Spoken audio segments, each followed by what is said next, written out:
You're listening to another episode of the Coaster101 podcast. I'm Andrew Stillwell, and we are in the throngs of the holiday gift buying season, and I have the greatest gift for you that's not a Coaster101 calendar. We are joined on the podcast this week by author Barry Hill, who has recently announced a new coffee table book, which is called Kings Island, A Photographic Journey. But Barry, welcome to the Coaster101 podcast. Thanks for joining us. Hey, Andrew, great. Thanks for having me on here. Absolutely. Well, I want to talk a little bit about you. And, you know, if longtime readers of Coaster101.com, so this is pre-podcast really, they might remember the book review we did for your first book or recent book, Imagineering American Dreamscape, Genesis, Evolution, and Redemption of the Regional Theme Park. Fantastic read, by the way. If anybody listening has not read it yet, go pick that up wherever books are sold. But we kind of got a little bit of background on you then and that. But for those who prefer their information to come through an auditory medium, who is Barry Hill? Like, tell us, what's the scoop here? Well, let's see. The scoop is, by day, I'm an audio professor at a college near Hershey. And by night, I'm just a book nut. So I like writing books and publishing books, and run my own publishing company. And I was a theme park fan. I think I was like 6 years old or something like that. And my parents took me to this brand new thing called Carowinds. It just opened that year, you know. So between that visit and we hit Walt Disney World right after it opened, and that just did it. You know, I've been a huge fan, and I love the design of the parks. I love the history of the parks and how they changed and that kind of stuff. Big coaster fan, of course. My son and I, that's what we do every summer, you know, just traveling around the country, adding to the credit total, you know. So that's me in a nutshell. What is that credit total right now? I'm just curious. Well, it's not that impressive. I'm still trying to break 300. So that makes two of us, so we're good. Okay. I'll be there eventually. It was supposed to happen 2 years ago, and then COVID and life and all those good things. But you, more so than a lot of people I know out there, especially when it comes to your theme park writing, you've kind of focused, and I think you said this in that interview, there's a million books out there about Disney, but there is hardly anything, you know, unless it's one of those like random Images of America books or things like that about your regional theme parks, your non-Disney's, your non-Universal parks of the world. What is your fascination with the regional theme park? And I know it kind of started at Carowinds, and that could be another topic. You and I just talk for hours about Carowinds probably, but yep. What's your fascination with the American regional theme park? Well, probably more Americans visit a regional theme park than they do Disney, right? But we never really know where it came from, who built the park, or that its origins, really comes from Disneyland, and before that, the Grand Expos, the big, huge, world expositions from the 18th and 19th, 20th centuries, right? And so, you've got these Images of America books, which are great. They're full of pictures, a little bit of text, but no one had really put together the big picture of how the stuff came together. How did we end up with these parks? Most of these parks were built in the late 60s into the 70s, right? That was the boom of the regional theme park. And there are direct connections to Disneyland from all that. So I just wanted to put that whole story together. And, again, some of these parks, they're only here because an individual, like one person, really wanted to build a park, right? Carowinds, Opryland, Kings Island, it's because one person, decided they wanted to have a park, and they made it happen. So to me, it's just a fascinating story. Yeah. And you mentioned Kings Island, and the previous book that was published by you, we've actually talked about on the podcast and interviewed author Evan Ponstingle, is Kings Island, A Ride Through Time, which, again, you published through your Rivershore publishing company. But what was it about this book that kind of caught your eye and was like, hey, I want to be the one to help publish this book? Like, what's your personal history with Kings Island? How did you determine, Kings Island would get its first book rather than any other theme park or regional park? Yeah, well, funny, I did not have a personal connection to Kings Island whatsoever. But Evan contacted me, and he said he had just been dumped by his first publisher and wanted to get the book put together. And took a look at his manuscript, and it's great. It was very well done, very well documented. Told some great stories, and I was like, that's the kind of thing people are interested in. Especially, I knew Kings Island had a big fan base. I didn't know how huge of a fan base that park has. Those people love this park, right? So that was just a great project to put together. The park deserved it. They never had anything like that before, and it's done very well. I love it. Yeah, we again had Evan on the podcast. Looks like last April, so April 2021, and to hear him speak, and he was like 17 years old when he wrote this book, which as someone in his 30s just is like, what am I doing with my life? I'm hosting a podcast and interviewing 17-year-olds who write books. But it's so well written, so well researched. He got some amazing interviews and stories on that. But coming out of that book, I think I'm reading on your website here that once that book released, it was clear there needed to be some sort of, I don't want to call it a visual accompaniment because that feels like disingenuous to your book, but how did it go from Ride Through Time to Kings Island, A Photographic Journey? What was the thought process there? Well, probably the only drawback to Evan's book is that it does not have, nice big color photographs. It's got pictures in it, but that's not the feature. It's a rich history in a text format. And I've gotten to know the director of retail at Kings Island, through Evan's book. Super nice guy. And so I just pitched the idea. It's like, hey, let's do a beautiful coffee table book. You've got a fan base that would just eat this up, right? And we've got plenty of material, to go through. So he said, okay, yeah, it sounds good, In fact, he mentioned there was a guy, he introduced me to John Keeter. He said this guy some years ago had mentioned wanting to do something similar or whatever. So once you talk to him, he's got like stuff. And so I'm talking to John, and man, does this guy have stuff. He's got piles and piles of everything from over the years of the park history. He's got photographs, slides. He's got every brochure, media event types of documents and stuff like that. So that kind of got the ball rolling. But John Keeter, he's your co-author on this coffee table book. He's just a fan of the park, right? Did he ever have any association with the park itself? Yeah, he worked at the park years ago. He's actually written some of the blog posts on the park's site over time. He actually also did the 50th anniversary special in the roller coaster magazine for Ace. Total super fan. It's super nice guy. So the book wouldn't have happened. It wouldn't have been nearly what it is without all the stuff that he contributed. So yeah, I mean, was it mostly from him? Were you working with the park to kind of get inside the parchives, if you will, just to find these things, or was it all kind of stuff from John's collection and then the occasional odd and end from somewhere else? I think the two biggest chunks were from John. I spent a day at the park going through the archives, and again, a lot of photographs, concept art. Ooh, lots of very cool concept art and blueprints, like blueprints of Son of Beast, ride diagrams, and stuff like for Phantom Theater and all that. Other sources, I mean, the guy who designed Phantom Theater and Adventure Express, he's a friend of mine, so I got to use a lot of his stuff. Don Helbig, of course, he's been the face of the park and a super fan since he was a kid, Mm-hmm. So I got a lot of stuff from him. And I have to say, I've gotten to be really close friends with Gary Watts. And so the true KI fans know that he's the guy. He's the reason why this park exists at all, right? Yeah. Because it wasn't for Gary, I mean, Kings Island would never have come about. And he's been so super nice. So I spent a lot of time with him. Went through his stuff, and in fact, the cover of the book is a piece of artwork that one of the early concept artists had put together as they were developing the park, and it's this big, huge painting on the wall in his house, right? So we took that, had it scanned, and it's just a beautiful cover for the book.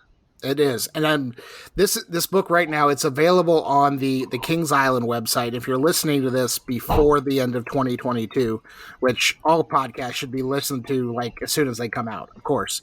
Right now, it's 10% off when you buy it online from now until the end of the year. So head to kingsislandgear.com and find that. But Barry, I want to talk. You and I were both theme park geeks here. We kind of really enjoy the finer things of the blueprints and the concept art and all of these things. You mentioned the concept art. What was some of the coolest things you saw and found while putting this book together? The Phantom Theater stuff was amazing, and show documents in terms of how they did the special effects, the ride layouts, that kind of stuff. Some of the Paramount attractions, the coaster, a lot of concept art for that. In fact, Steve, the merch guy at the park, he put the word out to some of the guys in the office, and it's like, hey, anybody have stuff, because we're putting this project together, right? And some dude shows up with like the animatronic head from, I think it was like the Great Houdini from the Phantom Theater show or whatever. That didn't make it in the book, but it was just awesomely cool to see it. Oh my gosh. Yeah, it's tough to put, I feel like, an animatronic head in the book. That could be like a Amazon add-on if you buy it from them or something like that. I'm looking here on your website, Rivershore Creative, and it looks like there is like a hand-drawn layout of Backlot Stunt Coaster, which was originally the Italian Job, which I think that attraction is so just... I don't want to say it's underappreciated, but I think if all the effects are firing, no pun intended, as intended, I think it's just a world-class story coaster before a story coaster even really existed. So I would love to kind of comb through here and just see stuff like that. I feel like it is just a journey through the 50-year history of this park, which is pretty fantastic. Can you talk a little bit about your relationship with Gary Walks? And, I know he wrote the foreword for Evan's book. He's written the foreword for the Photographic Journey. What does his friendship kind of mean to you, and how does it help with kind of the, maybe lend a little bit of, what's the word I'm looking for? Lend a bit of, officialness. That's not the word I was looking for, but that's what I'm going to say. To kind of having this book, and the godfather himself of Kings Island has written the foreword for you. The process of putting this together and getting to know Gary and a couple other people from that same time period. Dennis Spiegel, I'll throw his name out there. Some of your listeners will know who Dennis is. Dennis is just a super fun guy. He loves the business, right? He's the guy who worked with Gary at KI, but he's the one who built Kings Dominion. Yes. And was the first general manager there or whatever. It's just made this project personal, right? I mean, from the business transaction, I'm creating a product, the park sells it, everybody's happy, right? But this has been such a personal project. I mean, I love this stuff. And Gary has just been such a wonderful friend and a cheerleader, and he calls me like every week or two. It's like, is it out yet? They announced it yet? What's up? What's happening with the book? And just unbelievably nice, and both of them, Gary and Dennis have just been super about this and just become really close friends. So, it makes a big difference. It's a people business, right? Absolutely. It's the business of making people happy. And I think everybody I talk to in this industry, it's like, what is the most rewarding aspect of your job? And it's like the guest reaction, making people smile, something along those lines. So it definitely, Gary and Dennis both certainly in that business and continue to be in that business for sure. I'm looking...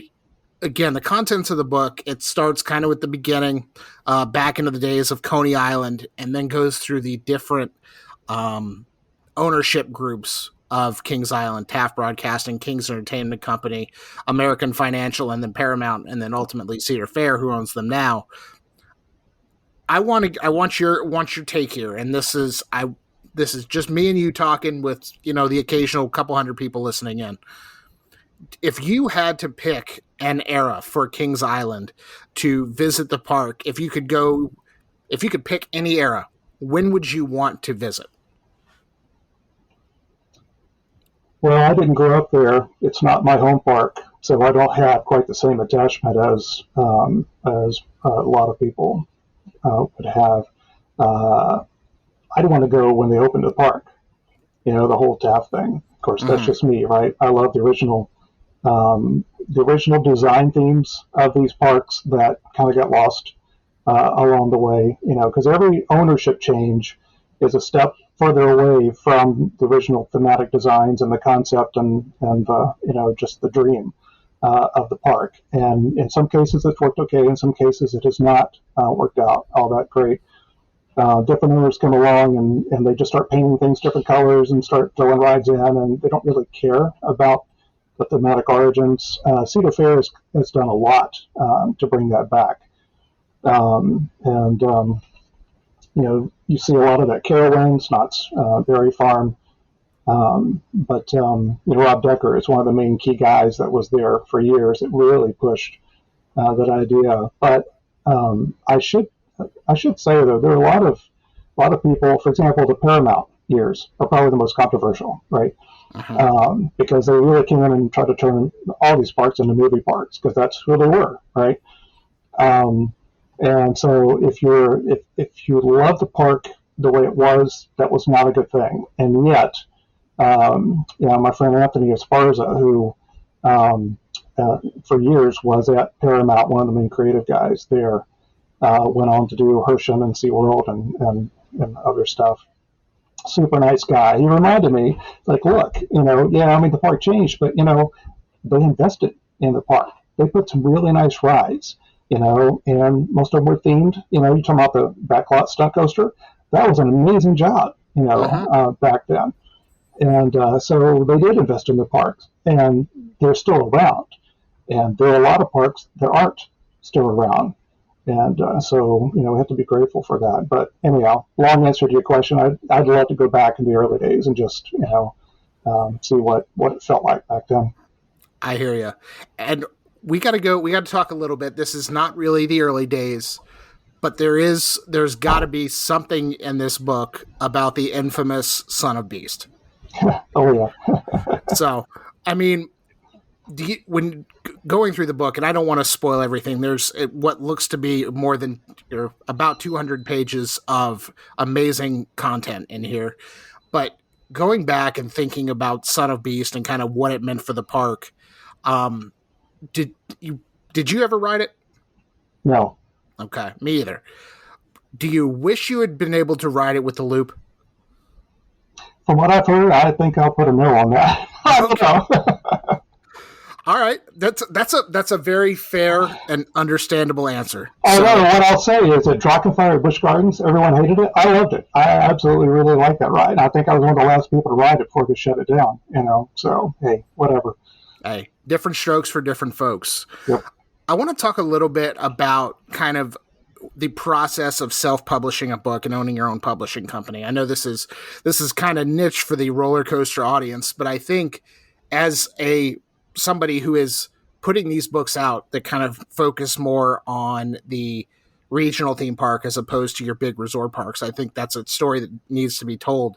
How did you decide to kind of go down the walkway of your own publishing company, and why were you like, I can self-publish a book? Well, so my company is it's an independent publishing company. Okay. I got started. I'm an audio engineer and I teach audio engineering, here near Hershey. And so I have a handful of other books that are on that subject, right? And they're used as textbooks at different schools and whatnot.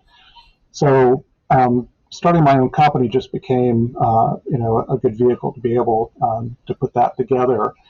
I've always loved books. I love reading. I love writing. I've never done enough of it, and so I'm trying to spend more time focusing on that. And it just kind of made sense. It's like, well, I love parks. I love writing. And there are a variety of different projects that I'm working on, but it just seemed like a natural thing to do. And then we'll see where it goes. I've thoroughly enjoyed putting these titles together. Shout out to any parks out there. I think we could sell books in your shops. Someday. Just let me know, because people love to sift through and just look at these pictures and look at this stuff and remember all the years and whatnot. And so there's a little bit of some of the feedback I'm getting from people watching the people buy the book at Kings Island. Now, it's like, you're putting smiles on people's faces. That's exactly what this business is about. And that's what Dennis Spiegel keeps reminding us of. Like, we're all about, putting smiles on people's faces, right? And so if I can do something that I can enjoy and then other people can get some enjoyment out of it, that's a win-win, so. I love it. That is awesome. A book like this, and again, it's highly visually driven, not as much text as like a typical, I believe, American Dreamscape and Kings Island Ride Through Time were both, 400-ish pages. What is the process like of putting together a coffee table book, and how long did the process kind of take you? For me, a coffee table book is actually a lot easier than like the American Dreamscape book. That's more of it's funny. It's a scholarly work, meaning that I'm an academic, so it's got the sources there, several lots of pages of resources in the back, to back up the data.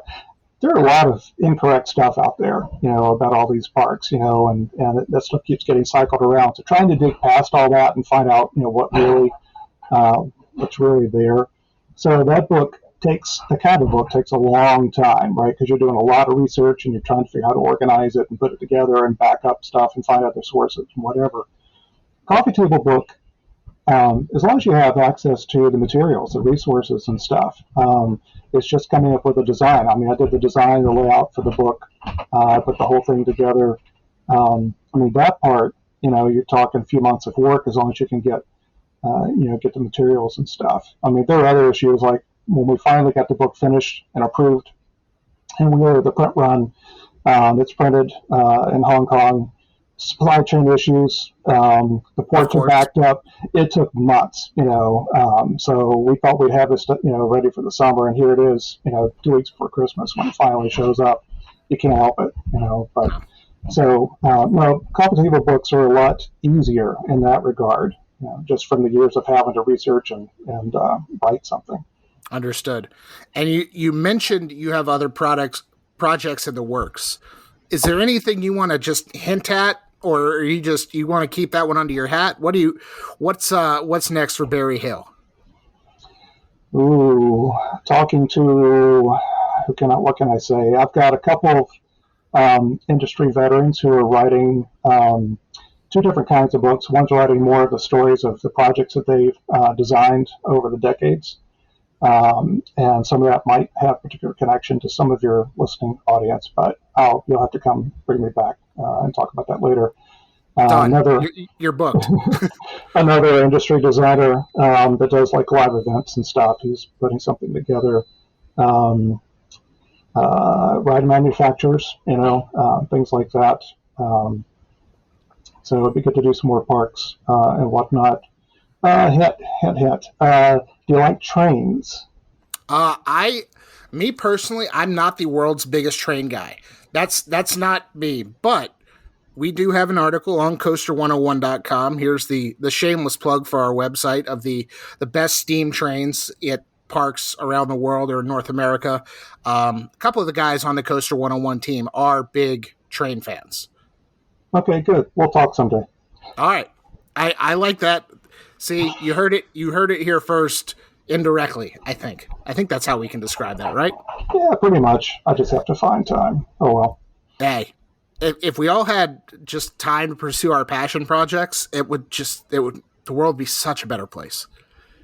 Well, if we stop watching our team lose all the time, I like to get something done. This is also true. So if anybody else happens to be a University of North Carolina Tar Heels fan, we're sorry for the past month. It's just the way it goes sometimes. Barry, as we approach the holiday season here, I want to give you kind of one last elevator pitch as to why people should purchase Kings Island, A Photographic Journey for their coffee table to peruse through for reference for other projects or just to look at pictures, why is Kings Island, A Photographic Journey the perfect book for them?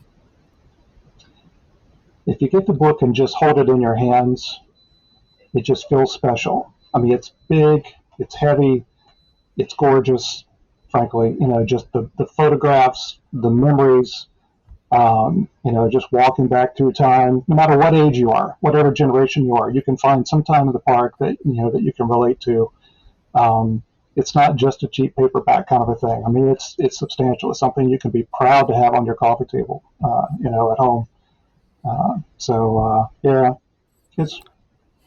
a great. It's not a big read like you mentioned, right? It's not got like a lot of history and stuff in it. That's where Evan's book complements it well, and in fact, the parks sell in a bundle. If you got money, they've got both books bundled, and they're both signed by Gary Watts and Mike Kuntz, right? So hey, there you go. Little autograph memorabilia, little literature, little photo book. Perfect gift for any Kings Island and coaster enthusiast on your holiday shopping list. Again, after you buy a Coaster101 calendar and support Give Kids the World. But Barry, before we go, let's plug your other two books, your other two recent theme park books as well. Once again, Imagineering American Dreamscape. There's a lot more words associated with that, but it's basically the story of the American Regional Theme Park. So check that out. And also Kings Island, A Ride Through Time by Evan Ponstingle. Both fantastic reads. I've made my way through most of them. And again, I don't have a ton of time to read, but those are two books that were at the top of my list for a long time that I've finally almost finished. So we're getting there, which is great. But Barry, if people are looking to find you elsewhere on the internet, either your publishing company or you personally, where can they find you? Well, you can find information on all these books at rivershorecreative.com, and you can buy copies there of the other two books, not the photo book right now, but at least find out more about them. I do a little bit of Twitter stuff, not very much, but Barry NYU, and just email me at barry@rivershorecreative.com. Let's talk books and parks and coasters. And sign up for your newsletter, too, because the newsletter that comes out semi-weekly, semi-frequently, talks about the history of regional parks. And it's just, as a amusement park geek, it is a great way to I feel like they typically come out Fridays-ish, or have in the past. Great way to kick off the weekend by reading that as well. Yep, you got it. Absolutely. Well, Barry, thank you so much for joining us on this week's episode of the Coaster101 podcast. If you liked what you've heard from Barry and would like to see more, but in the written form, go to coaster101.com. We did a book review of Imagineering American Dreamscape, and we did a brief interview with Barry, so go check that out, coaster101.com.